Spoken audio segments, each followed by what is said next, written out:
Well, good afternoon. I'm going to start in the hope that we have got everybody in here. Just before I do start, we are recording this session. So if you don't want to be on screen and you're going to ask a question or anything like that, please feel free to put that in the chat at the side. But yes, it's just to make you aware that we are recording. And those questions that you might want to ask, it could be throughout the session or at the end. Just put them in that chat there and we'll address them once you've seen the presentations from all of the people this afternoon. So you have logged into our session, which is about things all creative at Sidcot. So I'm going to talk to you a little bit in a moment about teaching and learning and how that fits with creativity. My name's Charlotte Rusuggan and I am the Assistant Head Teaching and Learning. But you're also going to be hearing from our Head of Art, Jo Egan, who's going to talk to you about the arts subjects as a whole. And then we're going to hear from Gemma Chapman, who is our Head of Technology, and she's going to talk us through the different subjects and the things they do in technology. So the arts and creativity are massively important to us at Sidcot, and I'm sure you will all know that at the moment, very much so in schools, the arts and creativity are being sort of squeezed out in favour of just sort of doing more STEM subject type work. Now, we feel at Sidcot that being creative in your approach to learning is just as important as learning those other skills. So I'm hoping that some of you during your time this morning or looking perhaps at the website for Sidcot will have seen our Sidcot learning wheel. And if you have seen that, our very bright sort of round wheel with sort of greens and blues on it, you will know that there are lots of things in there that sum up the learning that we do at Sidcot. Now, within that, we have a sort of green central section which talks about the skills and attributes that we want our students to have while they're here. And within those are lots of words to do with creativity. So we know that the arts and technology develop skills around things like collaboration, how well you work with other people, obviously the creativity, resilience, problem solving, and you'll hear a bit more from my colleagues in a minute about those sorts of things. What's really important is that we understand that the employability skills, so the things that employers are looking for from students who are coming out of school or coming out of university or higher education, all these sorts of things are the skills that they want people to be able to develop and to show within the world of work. So we know that the arts are really good at developing those skills. Okay, so at this point, I'm going to hand over to our Head of Art, who is Johanna Egan. But if you have any questions about anything, like I said, throughout this process, please put your questions in the chat and we'll come back at the end to looking at those questions so that we can answer anything you might want to know about any of the subjects that you'll hear about. Okay, now I'm sitting on a wheelie chair, so I'm going to wheel myself out of the picture and then you will see Jo Egan coming in to speak to you.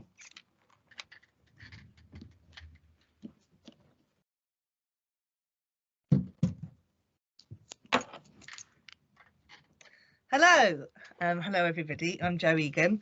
I'm Head of Art. I'm also the 3D specialist teacher, but today I'm going to talk to you about visual arts, but also drama and music, so the whole creative arts faculty. I'll begin with talking about my subject, so visual arts, and tell you a little bit about how that looks across the key stages. At Key Stage 3, right from the beginning, we teach in specialist areas. So we have studios that are designed quite differently from most schools, very much set around the specialist areas, and each of our teachers is trained in those specialisms. So downstairs it's me, and I'm the 3D teacher, so lots of clay and plaster, glass, casting, that sort of thing. Upstairs we have Mrs. Reed, who is our painting printmaking teacher. So we've got our presses there, lots of oil painting, and we start that even from year 7. So beginning with those specialist materials right from when they join us here in the senior school. And then we have Miss Sherville, who's our photography teacher, and we have studio photography, lighting, darkroom, so traditional analog photography, right through to our sort of digital animation, that sort of work. So that's Key Stage 3. We have 2 hours a week, which is really fantastic, a really strong offer for visual arts. Again, quite different to most schools these days, as Charlotte has said. Key Stage 4. And we offer 2 GCSEs at Key Stage 4. So we offer photography as a standalone subject, and we also offer a broader visual arts. And the way that works is for students really to kind of build upon those skill sets that they've been introduced to in Key Stage 3, but alongside that really to kind of work, and we nurture our students to become very expressive, individual, highly personal in the way they work. And if you've been to any of our exhibitions, you'll see that there isn't really a house style, that the way students work is really kind of down to their own self-expression and their direction. Key Stage 5 similarly, but we start to work in a way that perhaps is a bit more akin to art schools, so maybe a little bit more like a foundation course, where whilst we continue with that workshopping, raising those kind of specialist skills, we also work with students kind of in a more of a one-to-one tutorial sort of setup, where students really begin to kind of nurture their sort of personal style within their work. And some students do this to the extent that they're able to actually skip out on a foundation because they've invested so much in their art and their time here at Sidcot and go straight onto degree. We do have 4 art subjects. So actually in the technology department, Gemma will tell you that we offer textiles, we have photography, 3D and fine arts. So this year we have actually got a few students who are doing 3 arts, and they're likely to go straight onto degree, which is fantastic. Trips are really key, and we are quite sad that we've been missing those of late, but right from Key Stage 3 we begin with trips perhaps a little bit more local, so like the New Arts Centre, a fabulous sculpture park in Wiltshire. We go to Bristol and Bath, and then right up to last year we were in New York with the drama department as well, where we went to galleries and saw plays, and then everything in between. So those are normally, each year group will get a trip a year at least. Extracurricular, that's something that often parents want to know about. That's a really important part of our offer here. So beyond the exam subjects, we really ensure that we've got a really broad offer, particularly our lower school students are really keen to attend those. So we have glass, we have photography, printmaking, a whole range. And what's really lovely about those clubs is they're really well supported by our older students, and so it's a really nice opportunity for students to work in different year groups and get to know their peers across the school.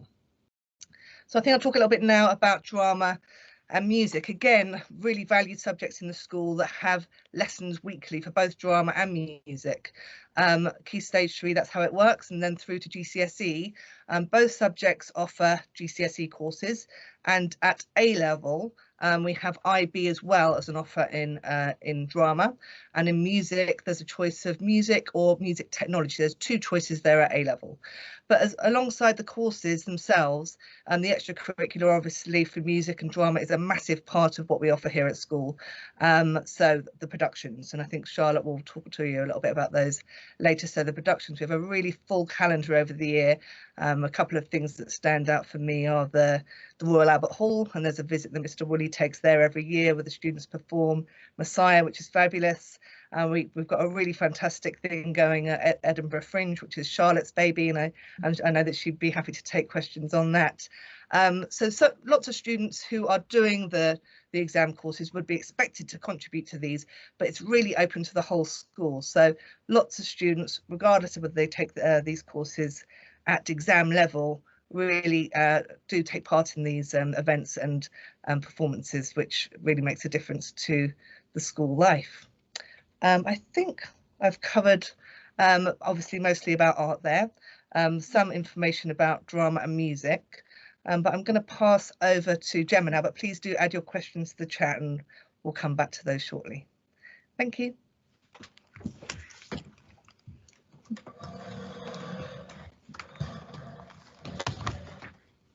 Right.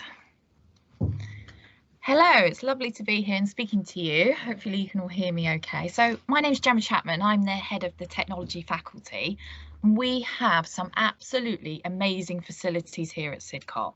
So we have a textile studio, we have individual food areas in a food room, we have a huge computer suite, and we also have a product design workshop and design space that incorporates some amazing CAD/CAM technology, including the favourite 3D printer and laser cutting machine. So you'd have the opportunity to use all of those machinery and those techniques that you can use in each area. Now, we strive to really think about how we can equip our students to progress really well in every single technology area. So alongside this, the main curriculum, we actually do run a lot of enrichment programs. So we have practical activities for our students who are our lead learners. We also offer national competitions and trying to encourage as many students to take part in local competitions, national ones, anything that they can do to sort of help improve and build on their skills in DT is amazing. We also provide trips both locally and abroad for different year groups, and we are actually at the moment we have a small group of students who are building an Austin 7 car from scratch as one of their DT clubs. So amazing opportunity, and not something you get everywhere, but something we really invest in Sidcot. So in Key Stage 3, we operate in rotations, and Years 7 and 8 spend about 8 weeks in each of our technology areas. So we have 4 areas. We have food, we have textiles, we have product design, and we have computing. And we really encourage students to obviously do a lot of designing, but also to have products to take home. So for example, in Year 7, they would take home anything from a tie-dye bag that's been made from scratch through to a Memphis inspired clock that's been manufactured in the workshop. In Year 9, we also have the additional rotation of outdoor learning, which is absolutely fantastic, something new that's come along this year, and it is teaching product design, bits of textiles, food, but through the outdoors. So some of the projects they're working on are things such as green woodworking. We've been actually doing fire pit cooking, and a new one that we've just added in is looking at textiles, but looking at sort of ingredients that we could use outside to actually dye the textiles and then to make a product from them. So that has been really a good rotation that Year 9 students have really enjoyed. Towards the end of Year 9, students opt in for their GCSE choice. We do have some really popular courses for students. So we offer at GCSE level food and nutrition, we offer textiles, we offer product design and computing. And most of these areas in technology actually involve a coursework, manufacturing a product, and then we have an exam towards the end of Year 11. So we have a lot of students in Year 11 that absolutely love the course and they decide to take it on, and we do actually offer A-level. So we offer A-levels in textiles, product design, and we offer them in computer science. And then we have students then that really want to progress and see this as being a future career, and they're opting to go to either a college or university. And the sort of things that we're getting students who are going and studying are things like engineering, architecture, we've had knitting, we've had textiles, graphic design, a real array of the creative courses, which is obviously really wonderful for us to see our students going off and studying those subjects. So we absolutely love our technology subject. All of the teachers in the department are very, very motivated, really love what they do and want to offer as much help and support as they can to provide a really exciting and creative and innovative subject area for everyone to take part in. So if you have any questions about anything else that we do, then that would be lovely to hear from you. But I think that's probably mine done, so I will pass on to Charlotte.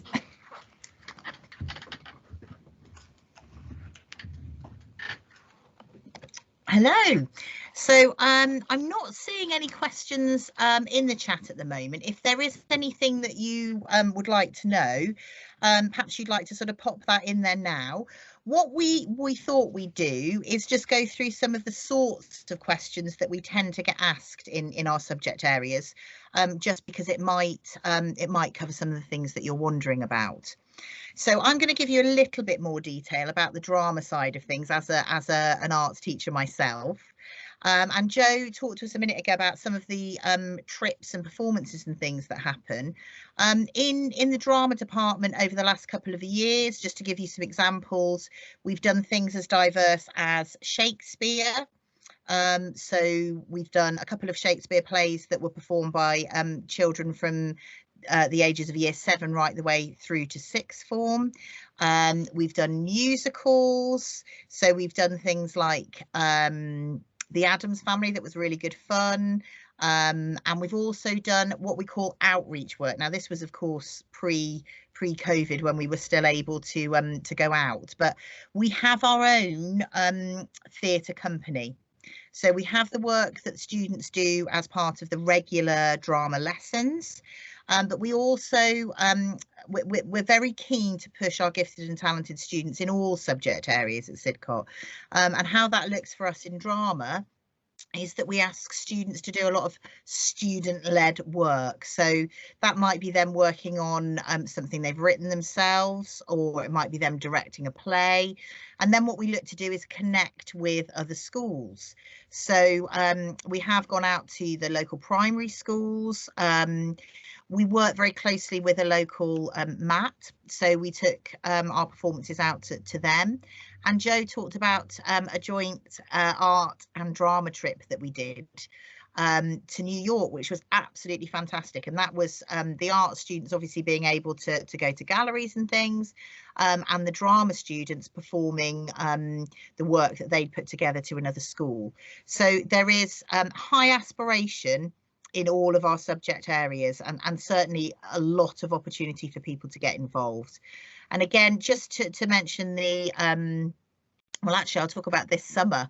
The Edinburgh trips that we do biannually, and obviously they happen in the summer, and we weren't able to do that this year. So we've replaced that with a really exciting opportunity where the students have actually been asked to perform in a festival, Valley Fest, in the middle of the summer holiday. So the work doesn't necessarily, or the fun doesn't necessarily stop just within the normal school hours. We do things outside of hours too.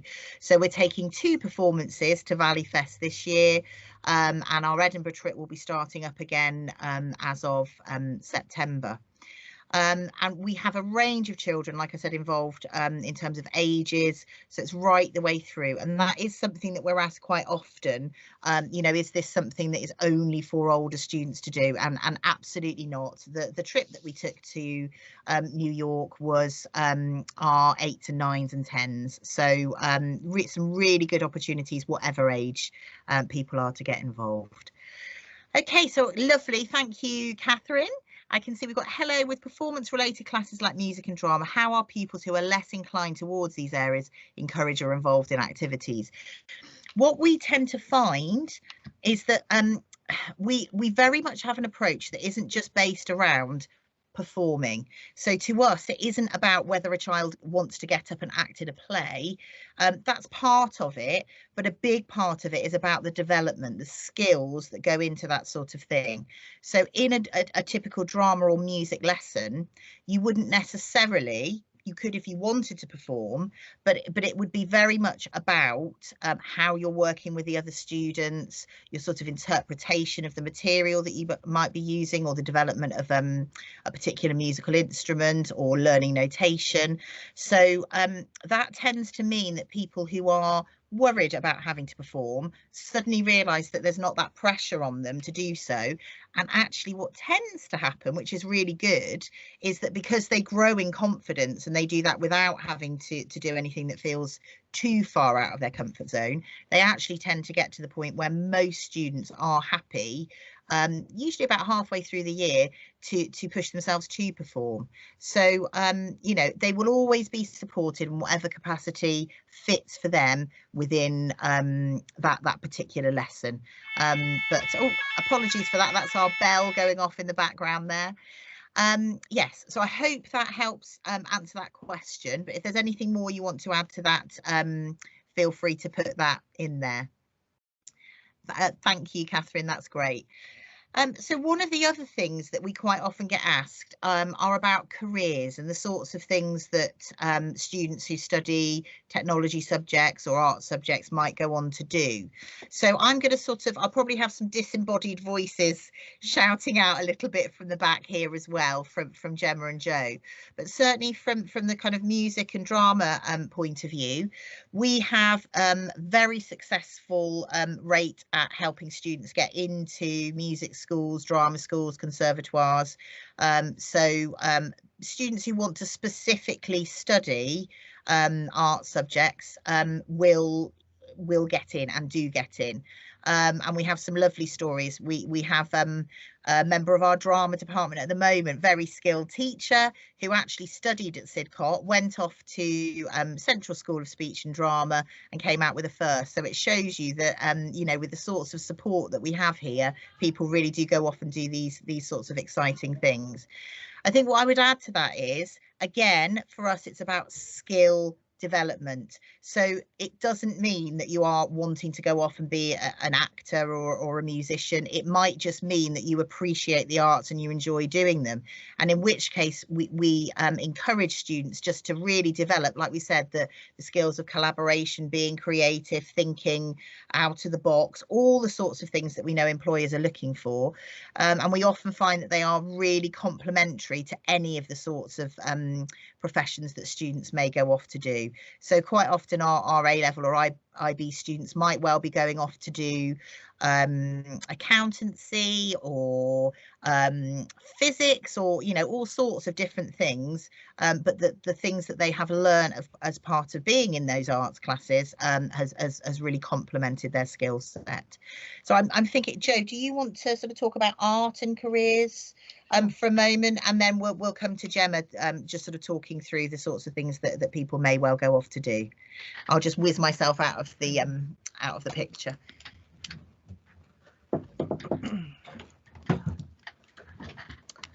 Hi again. Yeah, so just as Charlotte's been saying, students have really kind of got two ways they can approach this. Some students opt for a visual art to kind of complement or be sort of an addition and a kind of make a nice mix of the other subjects they might choose, where they might not necessarily invest fully in the arts, but they really enjoy having that as part of their week. So some students are going on, like, for example, I've got one at the moment who's combining it with her psychology, and she's intending on going on to be an art therapist, whereas other students really have invested fully in the arts, but perhaps combine them with other subjects. Another student at the moment, he's going on to St Martin's. He's going for an A in maths and an A in art, and he's looking at going into interior architecture. So there's lots of crossover from what Gemma's been saying as well. We have students often going on to architecture, lots and lots in fashion as well, because the fashion department's really, really strong. St Martin's and the London schools do tend to be particularly popular, but as we're an international school, we do obviously have lots of students who may go on back to their back home to their own countries or on to American schools. So that gives you a bit of a flavour of the sorts of directions people might be going. But as I said, there is the scope here for students who may want to particularly invest in the arts to really treat their facilities almost like a foundation course. And in addition to that, I think something special that we do offer is, alongside working with Alison Pike, who's our head of careers, is we have universities and colleges bring in staff so that we can have portfolio sessions, and so we're really preparing our students as well as we can for that next step, which is why we have such a positive result in students achieving their first courses, as Charlotte said. Okay, I think we might have a couple more questions there. Should we just hear from Gemma about careers? Sure. And then we'll look at the other questions. That's a good idea. Okay, let's take the mask off. Yeah, so obviously I said a little bit about careers in technology, but something that I would probably identify as being really great here is when students sort of say, well, I'm interested in maybe going to do product design or maybe going to do textiles. A lot of the courses will ask for evidence of a portfolio, which is something that obviously it's got to look. Ooh, it's just our school bell going. There we go. Thank you. So yeah, something that comes up quite often is, what do I need to put in the portfolio? What skills do I need to show? What are the universities looking for? And I think something probably Joe works a lot with as well in art. It's a very similar thing, that a lot of it is digital portfolios now, but also showing some of your sketching skills, and really trying to build that up. So it's something that we keep in mind, especially at A level in year 12. We think about, well, what sort of supporting evidence would look good in that portfolio, and save it and work on that as well. I've had a lot of students this year from my A-level group going off to do product design, and they've all achieved their first place that they wanted to go to, and most of that was done online now. So the biggest thing that they had to show was their portfolio and their passion for the subject. So that's a really nice thing to actually see them achieving their goals. And I think most of our students, I would say, a lot of the textile students go to St Martin's, as mentioned before. Seems to be a real hub for excellent courses for the textiles, but also people bringing in other courses such as media and textiles. And there's just so much out there that they could actually choose just by taking our subjects, because they can be combined with so many different other A levels as well. Okay, shall we go on to the messages that are on here? It doesn't if you want to look do like those. we've got any other questions. I think we were just admitting other people. So okay, shall I swap back in with you? Yeah, no, that's fine, lovely. Musical chair. Yeah. So on to another frequently asked question that we get, and that's about balance, because obviously you've heard from us that there are lots and lots of things on offer, and that's just in our subject areas. So one of the things that parents can be worried about, and that can be difficult for students to deal with, particularly in younger years when they're first joining us, is how you keep a balance when there's so much to do, and so little time. So one of the things we really support students with is making the choices they do about the sorts of clubs and activities that they take on. What we quite often find with our students at Sidcot, which I think is lovely and is often not the case in schools, is that lots of our children who get involved with the sporting activities are equally interested in being involved with arts and technology subject areas. And that can mean that you're in a situation sometimes where you have a sports club on at the same time as a drama club or an art club. So again, what we do is we use our tutors and the members of staff who offer these activities to help students sort of arrange their week, if you like. So if there is a clash with things, then we will liaise with the teachers and make sure that the students involved have the chance to still be able to do all of the things that they want to do. Sometimes there is a choice that needs to be made, particularly if we are getting to where you're involved with the performance, but we have a really good, like I say, support system in place that means that students will have the chance to do all the things that they would like to do. Okay, now I'm seeing that there's not any other questions. I'm wondering if anybody would be happy just to put anything in at the side that tells us a little bit about yourselves. So is there anybody who is sort of watching who's particularly interested in art or drama or textiles or something, and would just, would like to know, what we could do for you specifically? I can see Megan typing now. That's lovely. That's putting Megan under pressure to get that question in there quickly. Yeah, while they're doing that, I mean, it might be worth talking through, some more of the things that, oh, here we go. Lovely. My daughter loves sewing. Could you share more about this, please? What I'm going to do is just tilt the screen round a little bit so that we can see Gemma to answer that. Okay, so well, it's nice to have some question about textiles. So we have a really, really lovely teacher called Mrs. Ralph. She is an excellent teacher in textiles, and we also have a technician who helps that is amazing as well. We have a lovely room that you would first go into. It's full of sewing machines all set up at the sides, very neat, very tidy. It's got very big tables in there, so it's excellent for cutting out your patterns and doing your designs. I don't know what year group you would be looking towards, but year 7 we do the tie-dye bag. In year 8, we were just doing a hoodie project with digital design. And in year 9, they've been making their own hats, which is a real skill, to be making your own hat from scratch. 2 different styles, a bucket hat or kind of like a flat cap, which was brilliant. In year 10 and 11, where they specialise at GCSE, I mean, I don't teach textiles, but I go up into the room a lot and look at their work. It is amazing. One of the big things seems to be making a corset, which was one of the projects. Fancy dress clothing for younger children. And I think they've just been working on their main project in year 11 now, and they absolutely love it. So we do usually have a chance to see what they actually make at GCSE and A-level, because we usually do a art and design showcase at the end of the year. Obviously, due to COVID last year, we didn't manage to do it, but we are hoping to do it this year in a little bit of a different way, and obviously next year, hopefully fully back to normal. But we get a chance to see the projects that get made through the year, but really, really good, you know, for anybody who likes just sewing projects, or getting to grips with just having a go at different sewing techniques. The teacher will show you everything, and she's really excellent, so it should hopefully be a good one to do.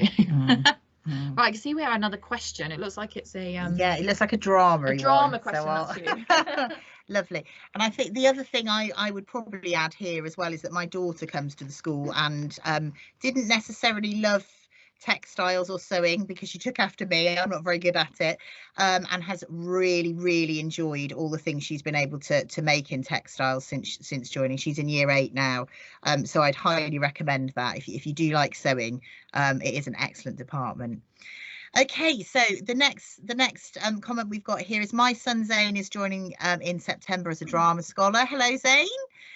We're watching today as a lovely recap of what to look forward to, and Zane would like to know what productions are in store. Now, I have to say, Zane, we're in the process right now of working that out. So that is a bit of a watch this space at the moment, but we will be publishing that relatively soon. Now, our music and drama departments work really closely together. And it will be something that will involve a little bit of singing, a little bit of acting, but we're not quite sure how that will look yet, because we are still unsure of exactly where we will be in terms of what we'll be allowed to do. I can say that I know that we will be doing a sort of concert, and if we can't do anything live, we will still be doing a production, but what we will do is film it instead.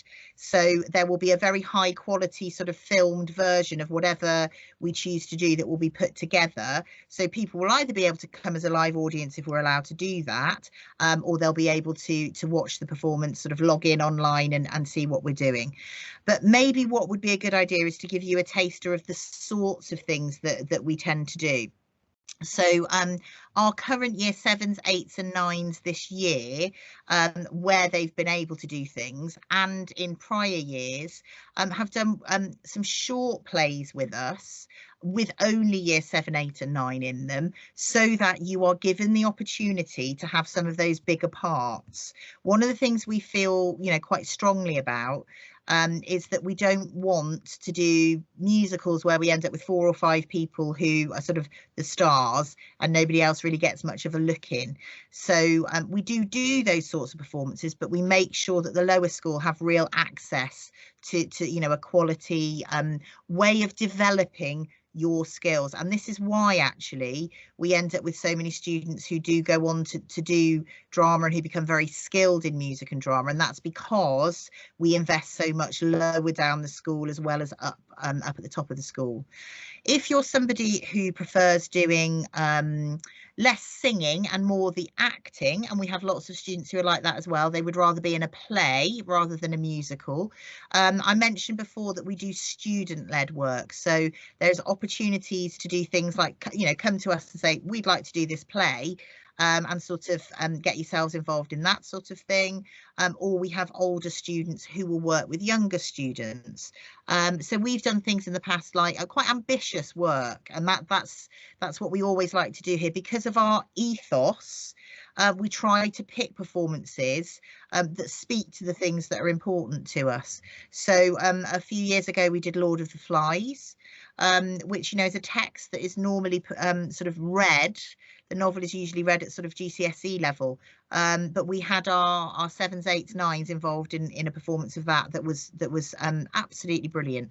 So there are all sorts of exciting things, and I have to say we're all raring to go, having not been able to do anything much this year.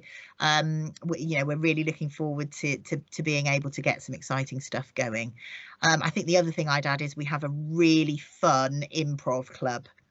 And what we find with the improv club is that actually that develops your skills for doing parts in all sorts of plays as well, because you really learn to have to think on your feet. Okay, we've got another question here. Philippe. Hello, for kids joining the school at year 10 who have not selected arts or technology as their subjects at the current school, would they have an opportunity to experiment and select those subjects for GCSE and later A levels, for example, if they have an interest? Yes, definitely. And we have that happen I would say in all sorts of areas. Am I right in your subject areas as well? Does that tend to happen? Sorry, can you just repeat? So if they've got an interest but haven't necessarily done much with it before, and then want to come into it a bit later, absolutely, it's fair to say, yeah. So that's looking like that's a definite yes. I mean, I can talk about it from a drama perspective, because again, we've had that. There are often students who perhaps don't choose to do it at GCSE and then decide, usually because they're involved with productions, then decide they would like to do it at A level. And I think it's sounding like that's pretty much the case. We've got small class sizes, so I think, you know, we're able to really be quite bespoke in our delivery and how we work with students because of that, the class sizes and the space of studios and facilities. It means that if we have a student who's coming in new and needs to have that kind of additional support as they kind of get to grips with a new course, or students who are already flying, then we can have both of those in the same room, and it actually works really well. Lovely. Did you want to add anything, Gemma? I was just going to say, to keep turning around. Yeah. In technology, we've never found that a problem, because we get students sometimes from another country who haven't even studied product design or textiles, and they will come in, and what we do is in the first term we try and get everybody to the same level of skill set. If they've come from another place that haven't quite used some of the machinery or some of the tools, we give some mini projects so everybody gets a chance at renewing those skills as well that have done it before, and then we start to sort of push people to work up and progress on that sort of skill set. But yeah, we have quite a few people that come in that have never studied product design, and actually some of our students, you know, some of the highest performing students when they leave, so it just goes to show it's not a disadvantage. It's really good. Now, I'm hoping that covered that question okay. I'm just sort of looking at it again and sort of saying having the opportunity to experiment. So if it's something they haven't done before and they didn't want to, you know, they didn't know whether to make that decision or not, then absolutely the staff would be able to give you opportunities to have a go at anything that was interesting. Okay, lovely. That's been some really helpful comments and questions there in the chat. Is there anybody else who's watching who would like to tell us a bit more about what they would like to hopefully come and do, or any other questions around the subject areas? Okay, so I'm not seeing anything else popping up at this point. So unless there's anything last minute that's going to come in, which it doesn't look like there is, I think we'll probably end the session there. Thank you very much for your time with us this afternoon. If there's anything else that you sort of think about afterwards, oh, I didn't ask that, or I'd like to, then the admissions team will be able to support with that. Or equally, they can give you the emails of any of the people, any of us that you've seen this afternoon, or, you know, pass you on to the relevant person, because obviously there are lots of other technology and arts teachers that would be able to give you specialist information if you needed it. Okay, so we'll say goodbye from this point on. Again, thank you very much for your time, and I hope we'll be seeing lots of you with us at some point in the future. Have a lovely rest of the afternoon. And that's a bye, I think, from all of us. Bye. Bye. Bye-bye. Bye.